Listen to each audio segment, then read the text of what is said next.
Hey everybody, how's it going? This is your good pal Auticus, and today I'm going to do a reactionary video to some of the responses that I got from my last video, which was showing the evolution of the game and the models and what armies might have looked like, particularly with the Skaven build. That one generated a circus of angry comments. So this gives me a good opportunity not only to address some of those comments, but also to correct a mistake that I had made, because it was legit that slide from the Skaven 8th edition list with the mega bricks. I was going off of an image that was 13 years old, and the entire army was spray painted brown and dipped. So there were a few things in there that I missed, which we'll talk about. It wasn't as off as it was made out to be, but the state of the internet. The point of that was to show you the 3 bricks, which were still there, but I guess I would say it's important to be as accurate as possible, and so I'm going to be as accurate as possible. I reached out to the individual that ran that, and then actually got his army builder file or PDF, and I was able to look at it and translate what I saw in the picture. So we're gonna look at that real quick. Also, what I want to do is, I've been thinking about this for a little bit. If you've been on the internet for longer than maybe a day, you kind of realize the atmosphere when trying to have discussions, particularly in gaming groups. It doesn't matter if it's video games or tabletop games. A lot of tech forums are like this as well. I'm in sports forums. Pretty much, I would say the internet. Our culture is one where discussion is secondary to winning, even if there's nothing to be won. Like, the point of showing those images wasn't to win anything, but people wanted to try to win. And so there's a lot of flexing and dunking on people. That's just our culture. So what I wanted to do is kind of point out some of those things that people like to do, because I have to, I'm not a perfect angel. I can lash out too, and I have in the past. So I have to try. I try to reel that in as I've gotten older, because it doesn't bring about conducive conversation for anyone. It's just going back and forth arguing, and there's no point to it. Like, there's not an end goal to doing it other than to do it, the act of doing it itself. But in this case, there were two things that I wanted to address that maybe if you care about improving your communication with others and actually trying to have a discussion, as opposed trying to flex on someone, might think about, or how you would deal with it, I guess. And it's just my approach and my take on any of this. So with all that being said, let's go ahead and delve into what I was taken to task for, and some responses to that. So let's see here. Let me actually find my proper... Okay, there we go. So, all right. So I immediately, a day after I posted that, posted a correction on Facebook, and this was my list. So essentially, what I did was I got the army list in question, and I ended up posting that the next day or a couple days later. So I added this edit just to kind of explain what I was looking at in the picture, because some people had jumped on and they were like, that's illegal, it's imaginary, never happened. Despite having typed all this, I do realize that maybe, I don't know, 30% of people actually read posts, and the other 70% jump right into comments, which I actually think I have that highlighted. Someone actually said that. Let's look here at the 3. There were 3 things that were said, and the first part is that list was illegal. This was said in the YouTube comments. This was said on several Facebook comments. So I want to correct that, because this one is my bad in general for not being clearer on this, because I kind of got lax and didn't expect it to be, the highlight was the 3 mega bricks, which are still there. The nitpicking came on the satellite tiny little units off to the side that I was wrong about, and I'll explain why. But so this list was illegal, and this person talks about deployment after I had already answered that in the parent post. So I asked, did he even read the post or jump into the comments? And you can see there's your standard internet response to that. You make up so much stuff on the last one, I didn't see the point of reading the post. So, all right, cool. So this is what I posted in that. This was the Skaven. This is what I saw. Okay. Now I want you to take what I saw, and I'm going to show a picture of what actually is. And so what I got wrong, these things are, I call these weapon teams. These are actually Jezzails. And these Jezzails were actually like proxied clan rat. They were a mixture of stuff from his collection. There were sensor bearers in it. There were some Jezzails in it, and there were some clan rats in it. I couldn't really tell what they were, but they were a unit of clan rats. And he had, because 527 models, he had run out of models to use because he was using a lot of clan rats in these slaves. So he didn't have clan rats for another unit, so he just kind of threw a bunch of stuff in. And 13 years later, I'm trying to look at the picture, and I misinterpreted that. So this was wrong. So technically, this is illegal, and this was the actual list. And I'm going to actually break it down in the next slide. Oh, and people were saying there were no characters in it, so that made it illegal. No, the characters were implied, but this time they're explicitly laid out as what they are. Okay, so that's the actual, that list. That's 2,500 points. And broken out, it looks like this. So these are the point breakdowns and if they were special or rare. In the Army Builder file I got listed this as being a legal list. So I don't have the Skaven book. I can't check that.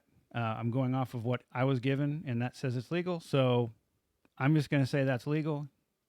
Yes, I know Army Builder. We used to joke. Army Builder says I can do it, so I can do it.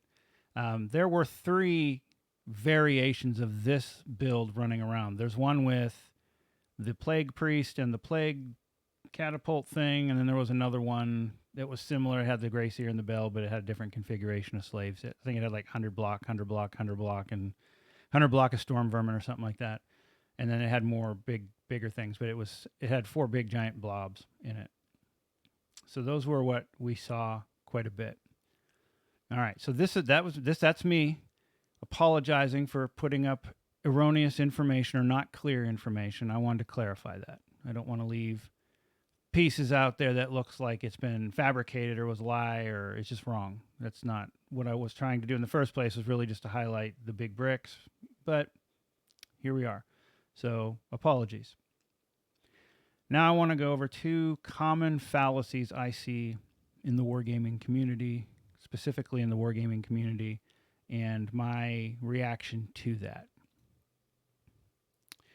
This is a summary of a bunch of, and I've pulled a bunch of quotes out that kind of illustrate what was said.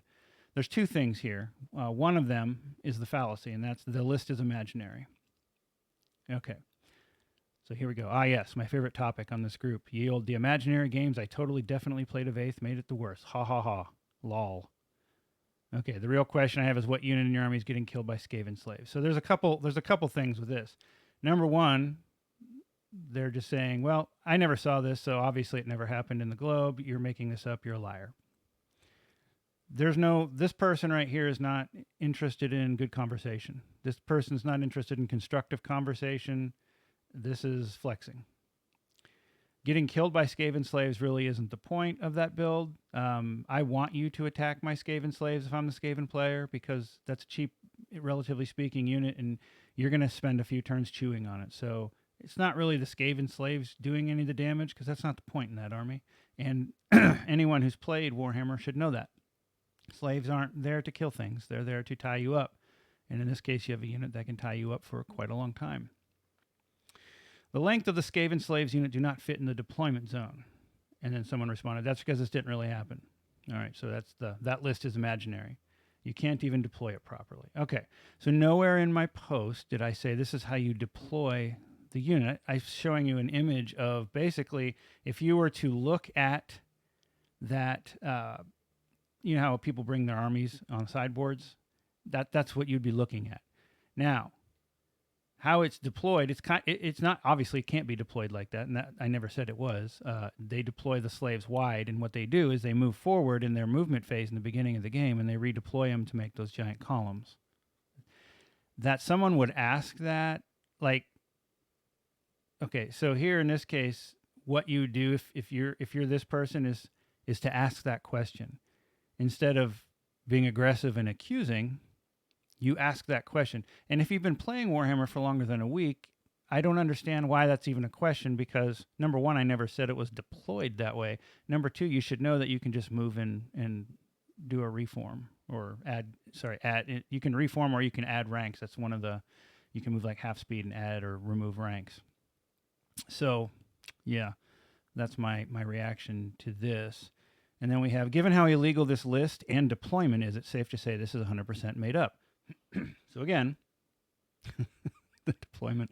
No one said it's deployment. These are just people. Honestly, and when you look at all these people who made these comments, they're all super maybe not super. They're 8th edition fans. They love 8th edition, and what they're really here doing is saying, I don't like that you're posting this and people are upset about what 8th edition was, so I'm going to defend it now by discrediting you. That's how I see what these are. But again, how illegal this list is, all right, well, I've already dealt with what I was looking at, and I showed you the actual list. And the deployment is, no one said anything about it being deployment. Safe to say it's 100% made up. So again, you're a liar, never happened.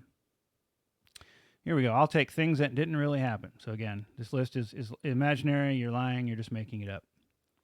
List gave enslaved a 20 deep, so at 20 millimeter for base, so they're going to explain why you can't deploy them. Yep, you're right. And I never said that they're deployed that way. So there's a lot of straw man arguments here. That's a very common logical fallacy in general. Straw man arguments where people, they put words in your mouth and they attack them. And that's what all this is. Because nowhere was it said that it was deployed this way. Can the bell even move without a unit pushing it? I don't know. I don't know the tactics behind it. I can't answer that question. If not, how did it get out of the way of the units moving around? Like I said, I don't know. I didn't watch the full game. I can't answer any of those questions. That doesn't mean it didn't happen.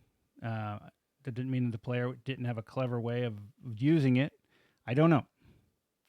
Because you're taking that graphic and acting like that was how it was deployed. That's not. Those are just the units. Okay, and maybe I should have made that clearer. Maybe that helps. So, all right. Now, you have all this, that list is imaginary, blah, blah, blah. The other thing I'd like to point out is there were a whole bunch of other people that remembered that build. So I'm not going to read all of these out, but you can look at all the different responses from people. These are all different people. And some people actually responded to them saying that those people were lying and it never happened. So the moral of this story is this, guys. Our experience is limited to the region that we were in and to, events that we went and played in. I will never say that something never happened, because I have no idea what happened in Europe. I have no idea what happened in Australia. I have no idea what happened on the west coast of the States, because I wasn't there. I don't even know what happened in New England, because I wasn't there. I know what happened in the Midwest because I was there. So that's really all my experience can tell me. Something else I'd like to point out, though, on experiences is, when we used to have, and this is just to have, the point of this is you can have two people in the exact same city arguing over something that really happened or not. So when Age of Sigmar came out, there was an argument that someone from my city posted in DACA. And if you don't know DACA was a popular wargaming forum. It's probably fallen out of favor like most forums have. But anyhow, he had said fantasy was extinct in his city in Louisville, which was where I lived, and no one had ever played it for years. And he knew full well that we had a regular active campaign that had between 20 and 50 people in it. 2013, we had 54 people in it in our Tamarcon campaign. He knew that because he played in it, but he posted that it was dead in his city. So. Yeah, you'll see that. You can't call out someone's experience as being imaginary. That's what they call gaslighting. It's just not, and gaslighting is a very popular thing. Don't do it. I mean, if you're trying to really have an honest to God discussion with someone, don't do it, because all you're doing is trying to cancel you're trying to shut them down and win. And that's the quickest way to put someone on a block list, really, because they're not there to improve anyone's situation or improve any conversation. They're just there to dunk on people. So then that leads to probably the biggest wargaming fallacy I've ever known. This fallacy has been used since the dawn of time. That list isn't even that big of a deal. It's easy to beat. So what this is say someone's complaining about something. They don't like something. They don't enjoy the experience. Maybe they're having a hard time beating it. That could be, but there's a bunch of different reasons why someone complains about something, and the individual distills it all into, if you can beat it, it's not that big a deal, so just shut up. Like, it takes whatever complaint someone has and tries to shut them down by saying, well, you can counter it, so it's not that big a deal. So at the top, we have gatekeeping wretches are the worst. That's a fun... I'm assuming he's talking about me, because by posting that picture, people would, I guess, to him, the whole point of posting that entire video, which was 5th through AOS, was to highlight that 8th edition was bad and he liked 8th edition, and therefore I was gatekeeping. That's my guess, based off the context of that, because that's all he said, but I could be wrong. And if so, I apologize. But that's how I see that. Gatekeeping is a word much like toxic. It's used, and it's lost all of its meaning, because it's used to basically say, I don't like you or what you're doing, so that's toxic or gatekeeping. It's just a shutdown word. It's meant to try to instantly win an argument by claiming a moral high ground by virtue signaling through the use of the word gatekeeping. True gatekeeping means something totally different than posting pictures of 8th edition blobs, but, details. I mean, it's an easy win. It has no tricks or nuance. Big deal. So basically your argument is some of us like this and you don't. Like none of my posts said this at all. Play something else if you don't like it, or house rule your own stuff. Seems like a lot of waste of time whining over a system, right? So posting the army's evolution, this individual sees this as whining over a system. I'd table that army in 3 turns. Love 8th edition. So that's a flex. Yeah, I love that. I love 8th. Okay, good. If you love that, that's great. Like, I know, honestly, guys, about a third of the people I talk to, if you go down the list of comments, and there was like, in the old world Facebook, there were like 300 comments alone just in that post. About a third of the people there love 8th edition. And that's, Warhammer's always fought itself over who it appeals to and what it's supposed to be from edition to edition. And a third of the people love 8th edition, and that's great. I don't care. Like, if you love it, cool. If you hate it, cool. We all like what we like.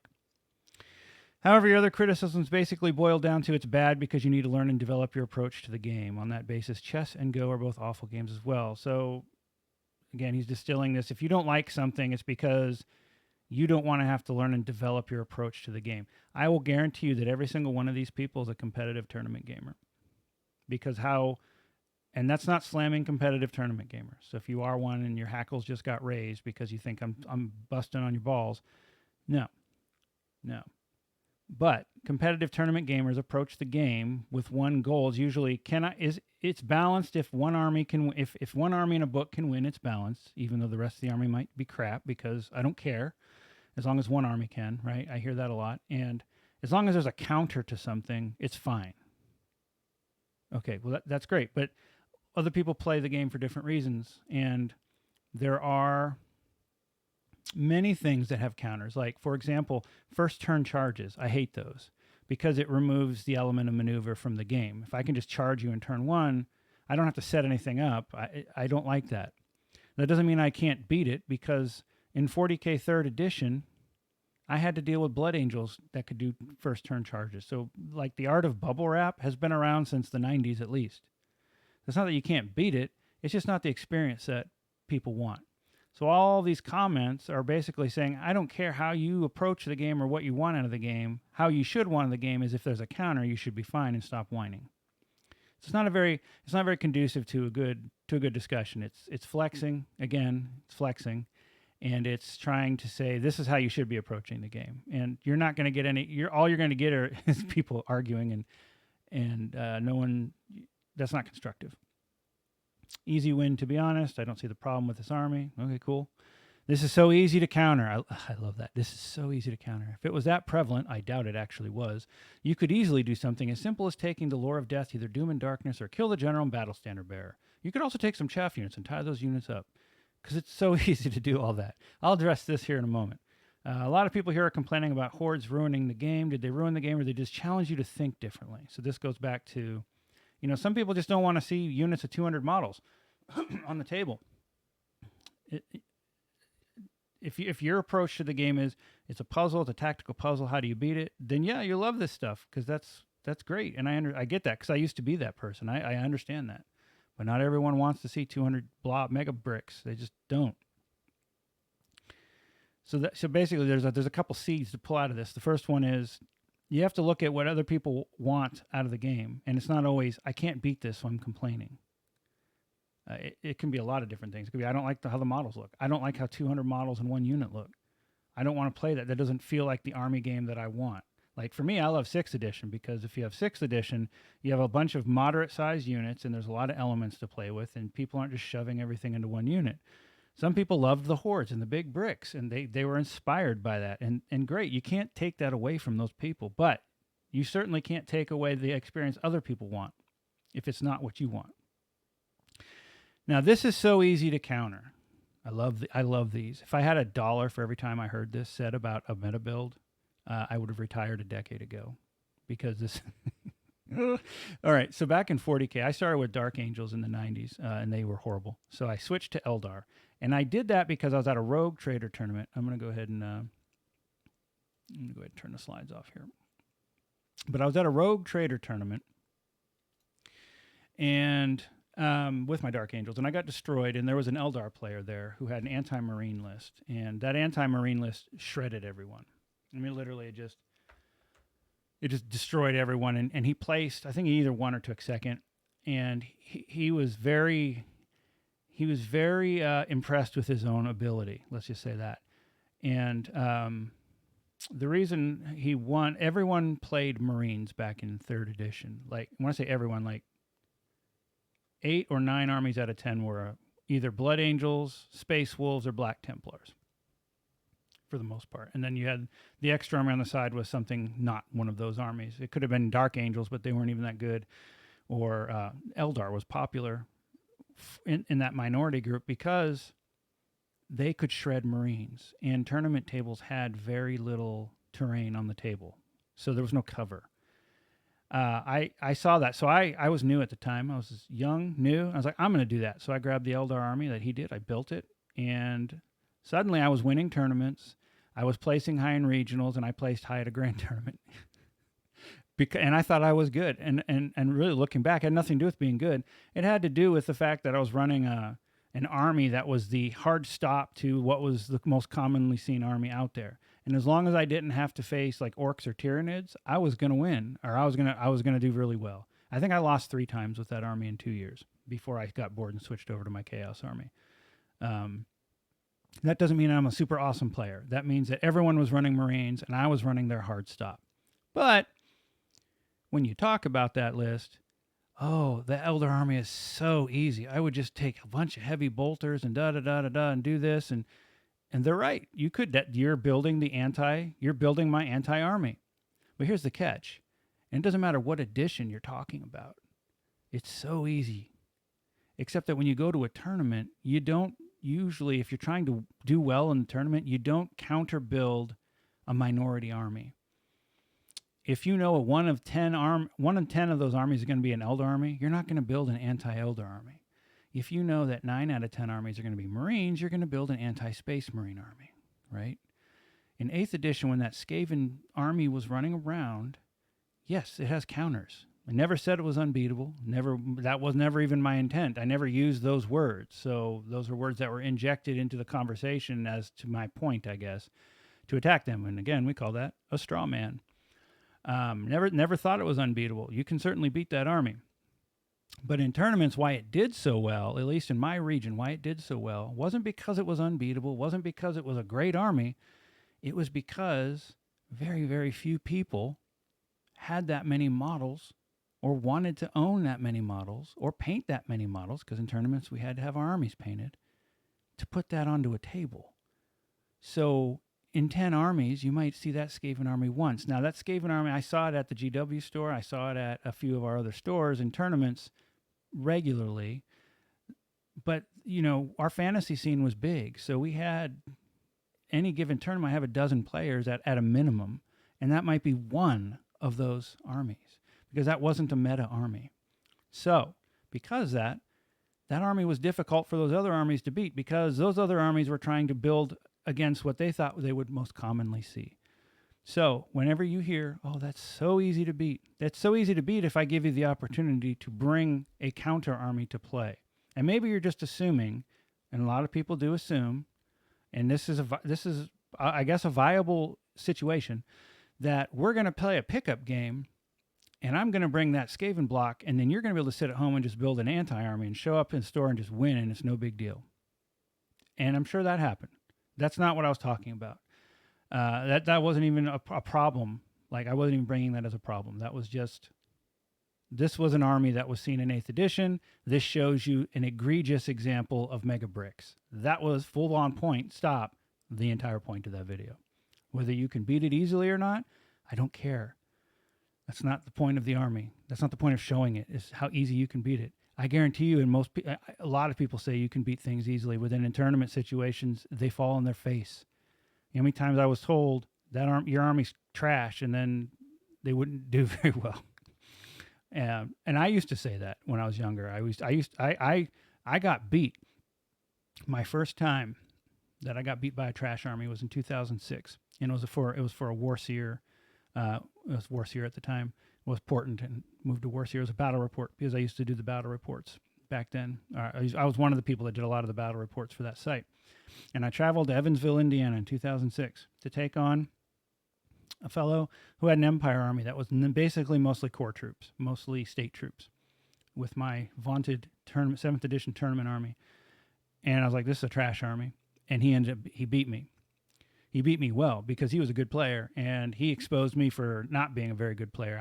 I crutched along on power lists, and you can watch my win percentage goes from like 83% when I'm playing meta lists down to like 54% when I'm playing for fun lists. So army lists make a huge difference in this game, a huge difference. They're one of what I call the 3 pillars of wargaming. The 3 things that factor out an army's win is army list is one of those 3 strong components.